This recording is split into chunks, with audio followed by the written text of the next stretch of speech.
Anyways, this is all testimony. And the thing about testimony isn't just for warring on behalf of people who are going through something that you've been through. Testimony is so that you can war for yourself whenever you're going through something and you've forgotten what he's done. That's the testimony drives the enemy out. It just drives the enemy out. It doesn't just drive the enemy out of people's lives, other people's lives. It drives them out of yours. The thing about our life is that it's hard. It's extremely hard, and there's really not a lot of times what I'm finding, and maybe it's just my path, but there's not a ton of time where it's not hard. And there are times when it's easy or laid back or whatever, but we go through plenty of times, even with all that we've done and all the Lord's done in us, where we don't understand what he's doing. We don't understand this new place we're in, and we feel like we're back at a place we've been delivered from, and it gets frustrating, and it gets scary again, and it gets stressful again, and it's just the realities of life. And it's times like that when I'll go get this little thing and just read the testimonies and remember what he's done, and just remember how good he's been, and remember that there wasn't a day that he didn't keep his promise.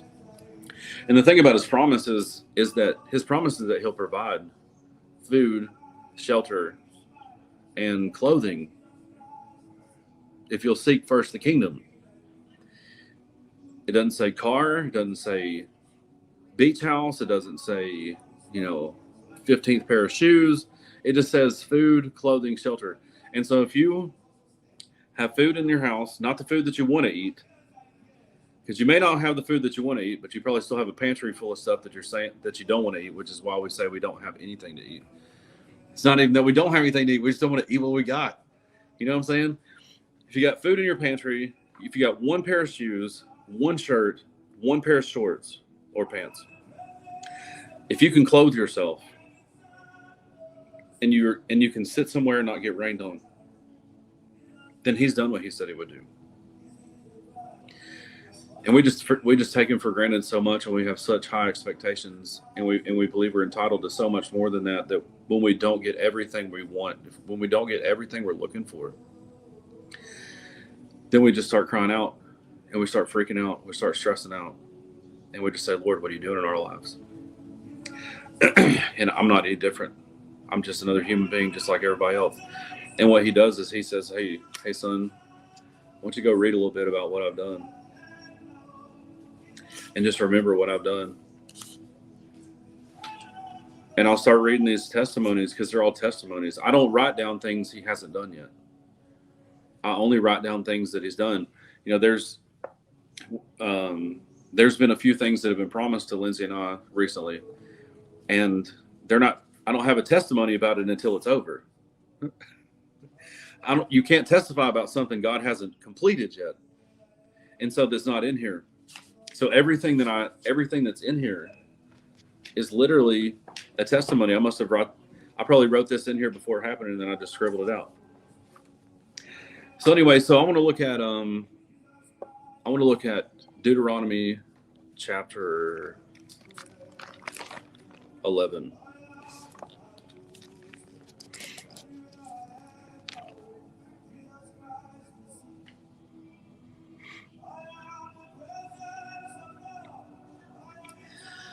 So Deuteronomy chapter 11, they're getting ready to go in the promised land. If you read the the Old Testament, there's a few books. It may be confusing, but it almost sounds like they're saying the same thing over and over and over and over and over in different books, and they really are. But it's just different accounts. It's different people that have said it or written it. But this one, they're getting ready to go in the promised land, and the Lord's just telling them, like, hey, listen, do whatever I say, do whatever I say, do whatever I say. This is what happens if you don't do whatever I say. This is what happens if you do whatever I say. But in the middle of these instructions, so chapter 11 is, there's a section in it called the blessings of obedience. And so the Lord just shares, if you'll obey me, this is what it'll be like for you. The very next chapter is, it talks about, I'm pretty sure it's the warning. Oh, that's the place of worship. 13 is the warning for disobedience. Anyways, it doesn't matter. Chapter 11. This is chapter 11, verse 18, starting in verse 18. It says, so commit yourselves wholeheartedly to these words of mine. Tie them to your hands and wear them on your forehead as reminders. And then verse 19, it says, teach them to your children. Talk about them when you're at the home, and when you're on the road, and when you're going to bed, and when you're on your gates, so that as long as the sky remains above the earth, you and your children may flourish in the land the Lord swore to give your ancestors. It says, teach them to your children. Talk to them. Talk about them when you're at home, and when you're on the road, and when you're going to bed, and when you're getting up. And what the Lord is saying is, tell the generations about me. Tell your sons and daughters about me. And really, it's not just, we're not just supposed to tell our children, but we are. The thing about testimony is everybody's going through something. Everybody's going through something. And we have something that we can speak into whatever they're going through that can shift everything about what they're going through. And so we got to be telling people. We have to be testifying.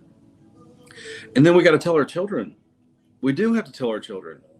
And it's testimonies. I got a 5-year-old. We adopted him. And about a year ago, we told him that he was adopted. And so what we did is we testified. We just said, hey, Kendrick, guess what? Your mom wasn't able to carry a baby. She could have a baby inside of her, but it wouldn't live. And so we started asking the Lord to give us a child. And he told us that he was going to do it. And we believed him. And then one day, a woman reached out to us, and she had a baby in her belly. And she asked us if we would be its parents. And so guess what, son?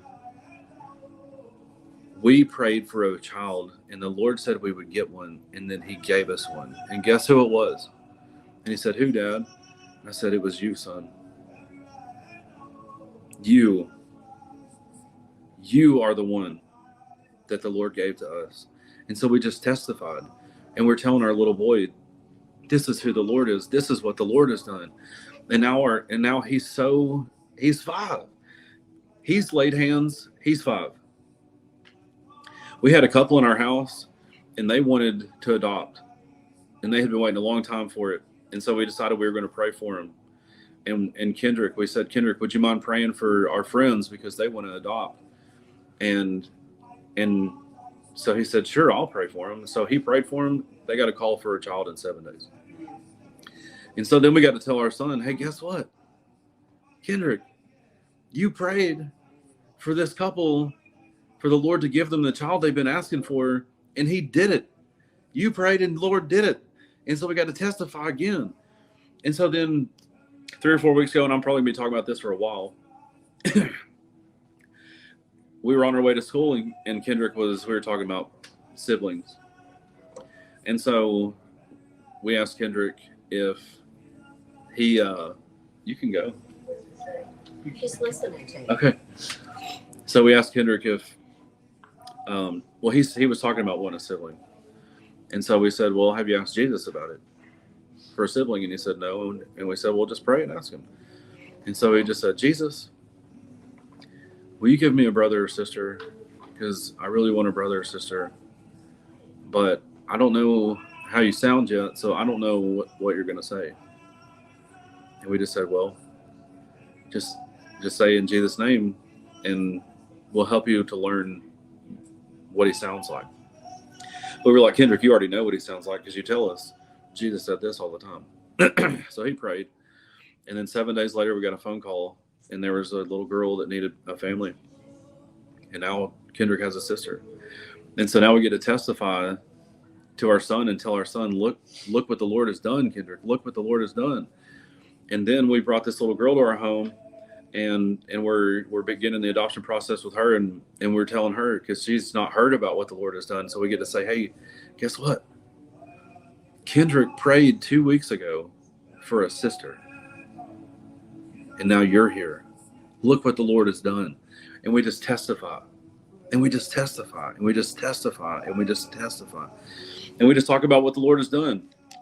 And so that's what happened. So in Deuteronomy chapter 11, It says, teach them to your children, teach your children, teach your children, teach your children. Tell them what the Lord has done. And really what he's actually talking about there is tell them the law. Tell them who I am. Tell them what I'm about. Tell them what it means to believe in me. Tell them what it means to follow me. Tell them what it means. Teach them my commands. Teach them everywhere. Teach them in the car. Teach them everywhere. Teach them everything about me. And the thing about the law is that because we are rebellious, because we're rebels, and we're not trying to submit to rules, we only see the law as a set of rules. But what the Lord's shown me that the law is the law is actually a written form of his character. The reason why the first one is you can't have any other gods before me is because there's no other gods before him. The reason why he says to not steal is because he's not a thief. The reason why he says not to murder is because he's not a murderer. The reason why he says to not commit adultery is because he doesn't commit adultery. All of the laws are actually like the written expression of him, of his isness. I don't even know how to describe what I'm trying to say there, but the law is the written code of him. And so the more you know the law, the more you understand who he is, and that's why it's to be taught. So then you go to Judges chapter 2, and this is what it says. In Judges chapter 2, it says, after Joshua sent the people away, each of the tribes left to take possession of the land allotted to them. So they've gotten to the promised land. They've been warring I believe they warred for 5 years. So they've been warring. And finally it says that Joshua sent the people away. Each of the tribes left to take possession of the land allotted to them. This is Judges chapter 2. And the Israelites served the Lord throughout the lifetime of Joshua. And the leaders who outlived him, those who had seen all the great things the Lord had done for Israel, Joshua, son of Nun, the servant of the Lord, died at the age of 110. They buried him in the land he had been allocated in the hill country of Ephraim, north of Mount Gash. Then it says something super sad, in my opinion. It says, after that generation died, Joshua's generation, the generation of people, Joshua, if it wasn't for Joshua and Caleb, I don't know when the Israelites would have taken the promised land, because Joshua and Caleb were the only 2 out of 12 that even believed they could take it. And so they took it. And it says, after that generation died, another generation grew up who did not acknowledge the Lord or remember the mighty things he had done for Israel. And the reason why that is because no one told them. No one told them what the Lord had done.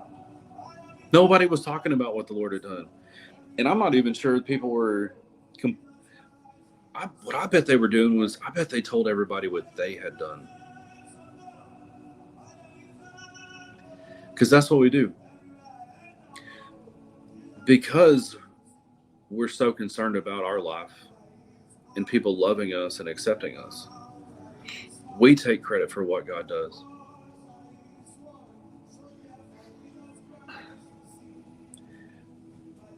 But it's not us. I really believe that's what happened.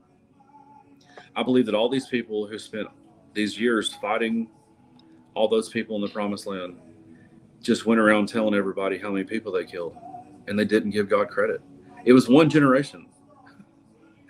All it took was one generation in the promised land for no one to know what God had done. That means that nobody that took the promised land told anybody about what God had done. In the Bible, I believe it's 20 years is one generation. Like, it just did not take long at all for nobody to know. And then it says the Israelites did evil in the Lord's sight and served the images of Baal. They abandoned the Lord, the God of their ancestors, who had brought them out of Egypt. They went after other gods, worshiping the gods of the people around them, and they angered the Lord. Then they abandoned the Lord to serve Baal and images of Ashtoreth. This made the Lord burn with anger against Israel, so he handed them over to the raiders and stole their possessions. Like,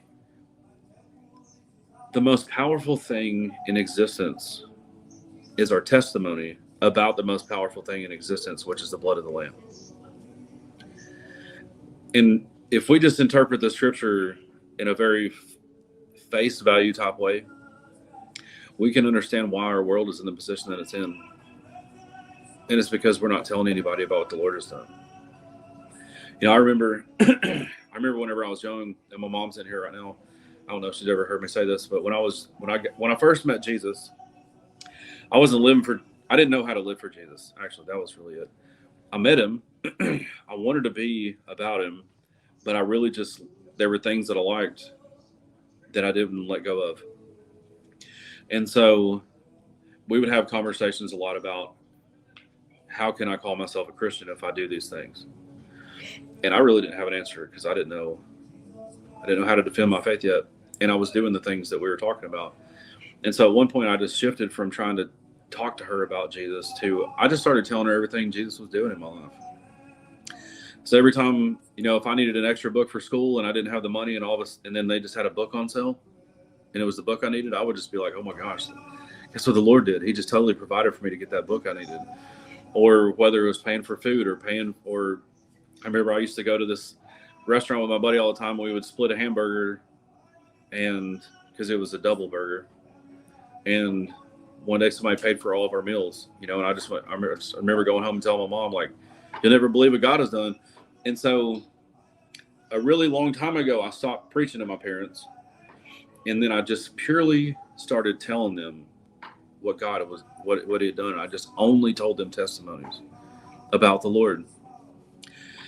And what's cool is because I've told them so many testimonies, which when I was testifying to them, it was warring against the enemy in their lives, in the strongholds that were held up in their lives and mindsets in their lives that were holding them hostage. I testified so much that at some point they started asking me to teach them about Jesus. So that's what I try to do in the beginning. I try to preach to them. And then I realized I just need to tell them about the Lord. Tell them what he's doing. And I did it for so long that they started asking me to preach to them. And so, because so much of that stuff in their lives had been broken down. And that's what the world's missing. The world's missing our testimony, and we're missing our testimony, and our friends are missing our testimony, and our spouses. But we're also not being taught how to give our wounds to Jesus so that he can heal them, so that we can have a testimony. And I just want to tell you that brokenness is a prerequisite for Jesus. Your wounds don't scare him. Your wounds draw him. It's like a shark. If that shark was love. Like he smells blood and he's just drawn to it. He's drawn to the wound. He's drawn to the brokenness. He's drawn to the lameness. He's drawn to the blind. He's drawn to the hungry. He's drawn to the thirsty. He's drawn to the rejects. He's drawn to drug addicts. Like he's drawn to me. He's drawn to me. What I was doing wasn't pushing him away from me. What I was doing was showing him how much I need him. And he just came in and swept me off my feet. I was never planning on Jesus, but I never had a chance. And so it's time to let him have your wounds. It's time to let him have the thing that you think he's not going to accept. It's time for him to have the thing you don't want to give him. It's time for him to have the thing that you don't want to tell him about.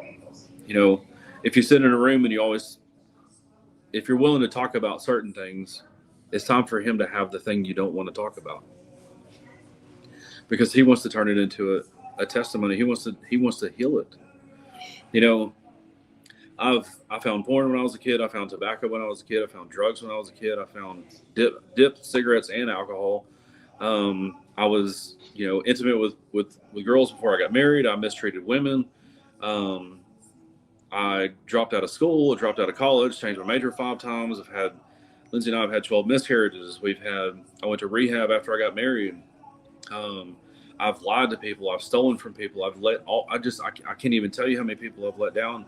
Plus I've let myself down so many times that, you know, there were several times where I just didn't even want to live I didn't want to live anymore. I was over it.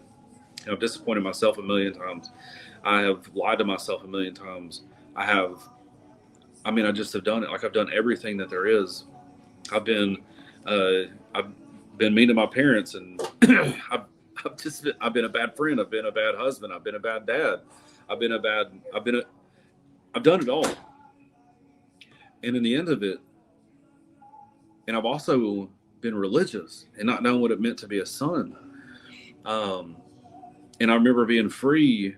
I remember being bound when I thought I was free, and I really just thought I was free. But then I found out what freedom was, and then I realized how bound I've been the whole entire time. And I say all that to say that I've got testimonies about everything I just talked about.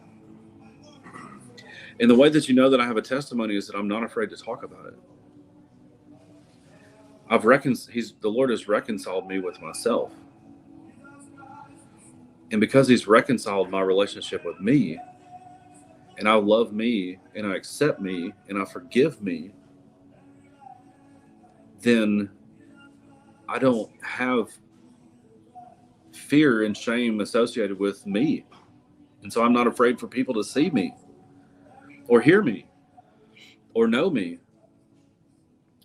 And that's the gift that he has. That's power.